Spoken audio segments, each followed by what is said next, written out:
Hello दोस्तों, आर्थिक बातें की यूट्यूब चैनल में आपका बहुत-बहुत स्वागत है। दोस्तों, इस चैनल पे हम लोग हमेशा फाइनेंस और स्टॉक मार्केट की बातें करते रहते हैं।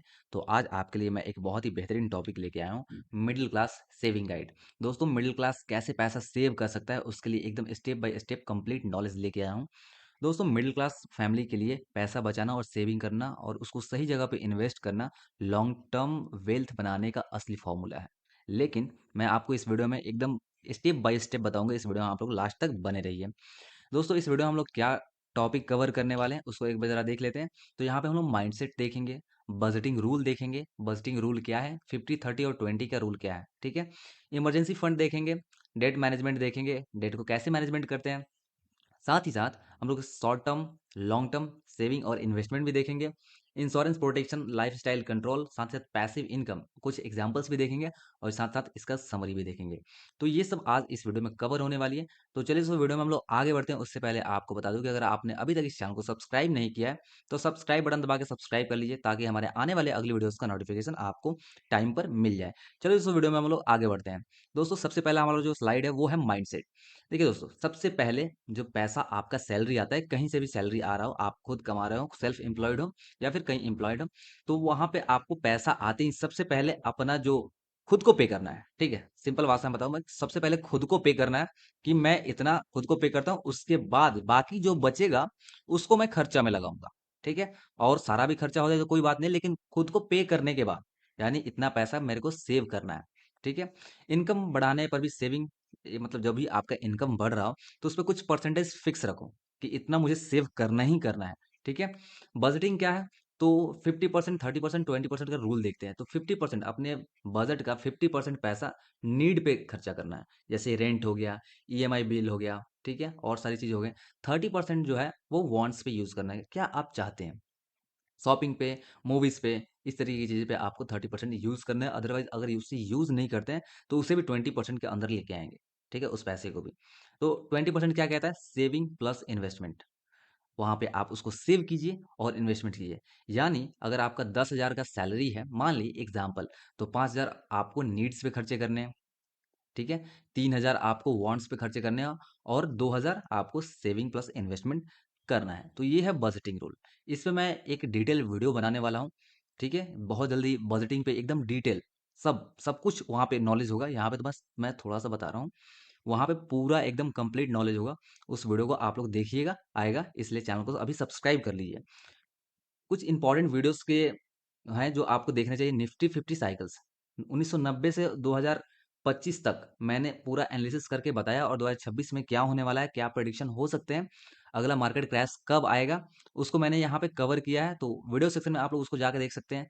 यहाँ पे एक्स्ट्रा पैसा कैसे बनाना है एसआईपी से, सिपॉन डिप का वीडियो देखिए। मोमेंटम फंड, ट्रेंड से कैसे पैसे बना सकते हैं, इसको आप लोग जाके देखिए। और आप लोग इस वीडियो को भी जरूर देखिएगा, ETF investing for beginners. Beginners कैसे एटीएफ इन्वेस्टिंग कर सकते हैं और बेहतर रिटर्न निकाल सकते हैं, इन वीडियोस को आप लोग जरूर चेकआउट कीजिएगा। ये वीडियो आपके लिए बहुत ही हेल्पफुल है। अब देखिए आगे वीडियो में बढ़ते हैं हम लोग। Emergency fund. दोस्तों, 6 मंथ का पैसा अलग रखना है, खर्चे का पैसा अलग रखना है। एग्जाम्पल, अगर आपका 40,000 आपके एक्सपेंस है महीने का, तो आपको लगभग 2.5 लाख रुपए एक अलग इमरजेंसी फंड में रखने होंगे। अब इमरजेंसी फंड क्या होता है, तो ऊपर आपको आई बटन पे एक वीडियो दिख रहा होगा, इस वीडियो को भी आप लोग जाके देख सकते हैं। यहाँ पे मैंने एकदम डिटेल में इमरजेंसी फंड बताया है कि इमरजेंसी फंड कैसे बना सकते हैं, ठीक है। तो ये इसलिए बनाया जाता है ना, कि जब भी आपका जॉब लॉस हो जाए तो ये फंड काम आता है, ठीक है। या कभी अचानक कुछ हो जाए तो ये फंड आपका ज़रूर साथ देता है। इसलिए इस फंड को बनाना बहुत ज़रूरी है। खासकर उस वीडियो को आप लोग ज़रूर चेकआउट कीजिएगा। डेट मैनेजमेंट कैसे करते हैं? देखिए, सबसे पहले क्रेडिट कार्ड और पर्सनल लोन को ख़त्म कीजिए, क्योंकि इनका जो परसेंटेज रेट होता है ना, इंटरेस्ट का परसेंटेज रेट, वो बहुत हाई होता है, ठीक है। तो इसको सबसे पहले खत्म करने की जरूरत है। होम लोन और एजुकेशन लोन जो होते हैं वो मैनेजेबल होते हैं, वो थोड़ा सा कम होते हैं।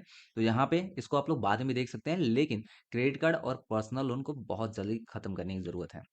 सेविंग ऑप्शंस क्या हो सकते हैं शॉर्ट टर्म में? तो शॉर्ट टर्म में आप पैसा रख सकते हैं एफडी में, आरडी में, सेफ है एकदम। लिक्विड फंड क्या है? ठीक है? लिक्विड फंड में आप पैसा रख सकते हैं, डेट म्यूचुअल फंड में आप पैसा रख सकते हैं। इसका भी लिंक पे आई बटन पे लिंक इसका दिख रहा होगा, इसे भी जाके देख सकते हैं। इस पे एकदम डिटेल वीडियो बनाई गई है, ठीक है?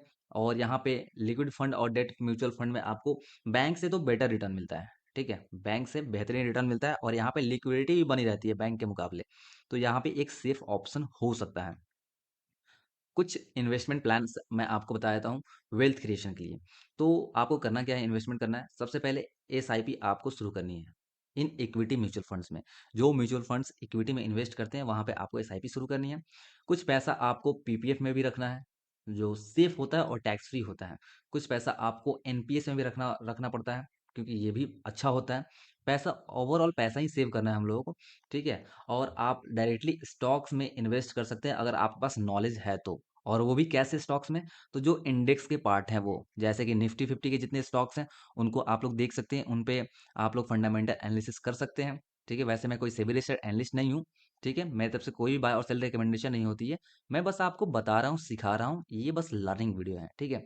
तो इंडेक्स फंड्स के स्टॉक्स को आप लोग चेकआउट कर सकते हैं। अब देखिए इंश्योरेंस की बात करते हैं। टर्म इंश्योरेंस, दोस्तों हमेशा टर्म इंश्योरेंस जब भी लीजिए तो 15 से 20 ईयर का जो इनकम है वो उसमें इंक्लूड करके लीजिए, ताकि कुछ हो जाए तो 15-20 साल तक का जो ईयरली इनकम है वो मिलता रहे। हेल्थ इंश्योरेंस अपने पूरे फैमिली का 5 से 10 लाख का कवर करना तो बिल्कुल मैंडेटरी है, ज़रूरी है। और कैसे कर सकते हैं ये भी मैं आपको आगे बताऊंगा, ठीक है? लाइफ स्टाइल कंट्रोल कैसे करेंगे, तो सबसे पहले जो क्रेडिट कार्ड होता है ना, आजकल लोगों का जानलेवा बन गया है क्रेडिट कार्ड, ठीक है? लोगों को भिखार बना देता है, लोगों को पता भी नहीं चलता है। क्रेडिट कार्ड आजकल कंपनियां 10 तरह की प्रचार करके आपको कैसे भी थमा दे रही हैं, लेकिन वो जब बाद में उस पे एक्सपेंस ज़्यादा हो जाता है ना तो वो भरा नहीं पाता है, ठीक है? और सैलरी उधर से आता है और इधर चला जाता है, तो फिर सेविंग कैसे हो पाएगा? तो सबसे पहले क्रेडिट कार्ड, मेरे हिसाब से क्रेडिट कार्ड रखना ही सही नहीं है मिडिल क्लास के लिए, ठीक है? जिनको क्रेडिट कार्ड का उपयोग करना सही से आता है वो रख सकते हैं, लेकिन जिनको नहीं आता है वो, उनके लिए मैं रिकमेंड नहीं करता हूँ, ना ही मैं सजेशन देता हूँ, ठीक है? तो क्रेडिट कार्ड से शॉपिंग या कोई भी चीज़ दिखावा अवॉइड कीजिए, ठीक है? सैलरी बढ़ने पर एक्सपेंस मत बढ़ने दीजिए। अमीर बनने के एक ही फॉर्मूला है, अपने इनकम को बढ़ाओ, ठीक है? और एक्सपेंसेस को कम करो। नहीं तो अगर जैसे-जैसे सैलरी बढ़ती जाएगी, इनकम बढ़ती जाएगी, वैसे-वैसे अगर आपके एक्सपेंसेस बढ़ते गए, तो आप पैसा कैसे सेव कर पाएँगे? कैसे अमीर बन पाएँगे? नहीं बन पाएँगे ना। इसीलिए अपने इनकम को बढ़ाना है और एक्सपेंसेस को कम करना है। सेकंड हैंड चीज़ लेने में कोई शर्म नहीं होती है। बहुत सारे ऐसे लोग हैं, नहीं मैं न्यू बाइक ही लूँगा, मैं न्यू कार ही लूँगा। भाई सेकंड हैंड लेने में कोई दिक्कत नहीं होती है। ऐसा कहा जाता है जब भी आप अपने कार को या बाइक को शोरूम से बाहर निकालते हो ना, तभी उसका 30% रेट गिर जाता है। ऐसा मार्केट में कहा जाता है, ठीक है? तो अगर आपको लगता है कि आपको उस चीज़ की ज़रूरत है, शौक नहीं है, ज़रूरत है, तो सेकंड हैंड चीज़ से भी काम चला सकते हैं, राइट? अब कुछ पैसिव इनकम देखते हैं। तो पैसिव इनकम में क्या होता है, जैसे कि अभी मेरा कोई जॉब चल रहा है, ठीक है? मैं उस जॉब से तो पैसा कमा ही रहा हूँ, साथ-साथ मैं कुछ अलग से भी साइड इनकम कर रहा हूँ, जैसे कि फ्रीलांसिंग, किसी को ट्यूशन पढ़ा रहा हूँ या फिर ब्लॉगिंग कर रहा हूँ, ठीक है? कुछ स्टॉक्स मैंने इन्वेस्ट किया, वहाँ से रेगुलर डिविडेंड आ रहा है, रेंटल इनकम आ रहा है, पार्ट टाइम कोई बिज़नेस हो गया, ये होता है पैसिव इनकम, राइट?